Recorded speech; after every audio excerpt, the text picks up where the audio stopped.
Whaafafonga I TALAFOU le TOFI ilunga o anala leo 5 wha o amo, wha mo tasi o fitu tesi male wha, iwa tasi tesi male tasi, male wha mo iwa lua tesi male tasi. Malunga o le sino mai ngoa iai ilunga o le TOFI Facebook page, male ala ata le mālo le TV iwa. Le si whafonga o Samoa, le TOFI. E whiawhia lawa e tui whatalo whāturu tātou atunu o le nei tūlao le ASO, a usi mei le whaafonga se whapoponga le nei o tātou TALAFOU.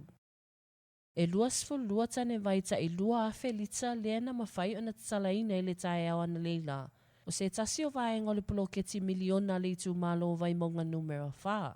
Mō le a ai o Fiti. A wā lava le whaonga ina e a inga ta itasi o le a ai I tai me lo wai le tau. E pe ona whaailo le whailau tusi o le afioaga mō le nei poloketi. Ia pupu mai niki. Le au whai ato le se leni ua mawhai ona whaaluina mō le nei wha moe moe. O le awha inga ato le tupela walu I kange o e lufu lua e torsu lima afe.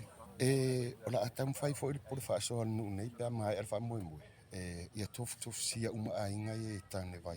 Na whaafetaia fo e niki le whaama ite le mālo. Ua mawhai e o na tali se tasi nei o mana o ngatele le nuu. O na o le nei por kalame o lo o whaawau mō le manui o tangata nuu o lo tātou watu nuu. O le tāu o le nei poloketi tane vai. O le a mawhai o na whao ngai a inga e whaatali eia lātou sua vai. A wā lava le vaitau mawha mō le soifua mālo lo ino tangata. O le nuu nei o a ai o Fiti. O se vaenga o le nuu o vai mea na no foi e tangata mai Fiti.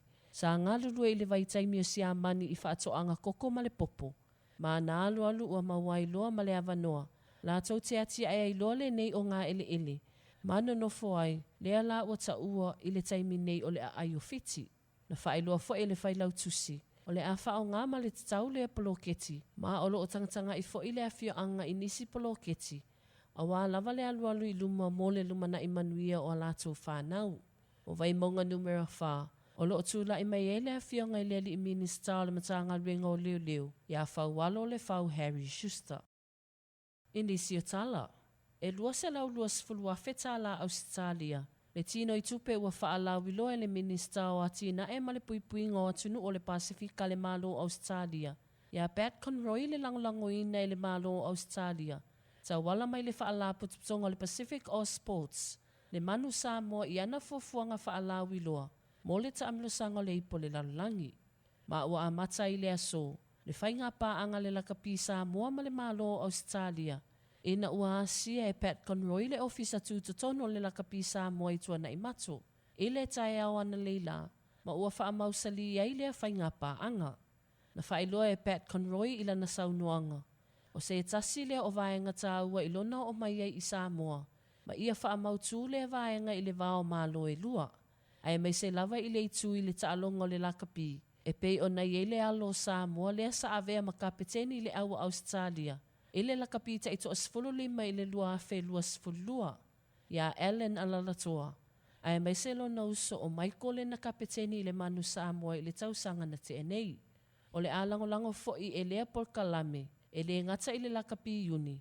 Ai whaapea foi le nei tipolo ma le lakapi liki. I ana por kalame whaatino I te tono lo tātou watunuu. Na whaafetaia fo e le taita I fono le lakapi Samoa I atu I le epalu pesoli aisa I lele maliele ngaoi. Le afionga I le minister o na o le nei fesoasoani ua whaalau iloa mai e le mālo Ausetalia. O le por kalame taua o ngā Niu Sila.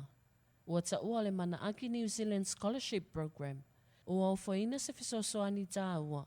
E le ngalulu e whaatasi ma le whaala pututongo pisinisi I Samoa. E o foina ni a o ngā mōtupulanga talavou I te tono no tātou watunuu. E le o maua ni galuega. O se tasi le ofisosoani le mālo Niu Sila. Mo le vaenga o pisinisi tuma oti I Samoa. E le whaamoe moe e fausiaini avanoa e mawhai o nā ngā vaai tupulanga o atunu o le Pasifika. Whaatasi ei ma Samoa. E mauaini galuega. O le autu ia mawhai e tupulanga o na whaini a lātou sao mō le atina e ino le tamau a inga o lātou watunu. Ua mai ase a onga sa whai e le motu o polu. Ai ua tāpena nei le la asanga lona lua o le a o atuai le fesoasoani I tupulanga talavou. Mō le motu tele I sala whai. Ma o le masina o mea nga I atu I le masina o iuni. O le a whaatautai ai se tasi o onga tā ua. I to mai a mata i galuega tau fesoasoani te le vavavi. I lalo lava o lea polkalame a Niu Sila. Ma tātou tala whaaiu. E 15 tamaitai ua mai a whaalau I loa mo le tātou au nei tipolo a tamaitai.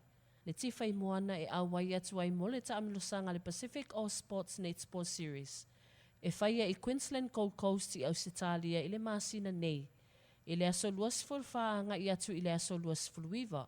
O suafai o I lātou o Whiriwhiria, o apikei o lātou mea fau, Ariana Luamanu, Aramani Apelu, Bria Ngafa, Thea Papalangi Laikon, Gardenia Asiata, Jessica Langa Aya, Kara Edro, Leonora Misa, Papi Alalatoa, Sayonara Alalatoa, Sheridan Stowers, Sisavai Mulianga, Sopole Malamatuitama, Mawini Palamo. O lea taamilosanga o le taimi muamule o le aawaiei awa Afrika, o Kenya, o Malawi, ma Zambia. Whaatasi ei male awa lo tātou watunuu, o Fiti, Papua New Guinea, Singapore ma le awa Tonga. Na tā ua e se tasi o le pūlenga o le taalonga nei tipolo. Ia tusi whaasa o tau ale. Le tā ua lava o nei taamilosanga o lo awai atuai alo ma fanau o le atunuu.